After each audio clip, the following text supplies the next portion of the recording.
tend to be extremely at peace.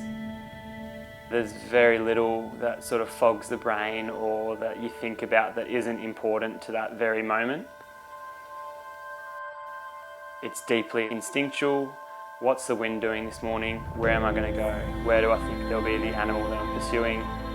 There's no thoughts about life back at home in the city or the suburbs or anything like that. There's no confusion, waiting in traffic, chaos. It's very humbling in one way, but it's also very rewarding when things go well.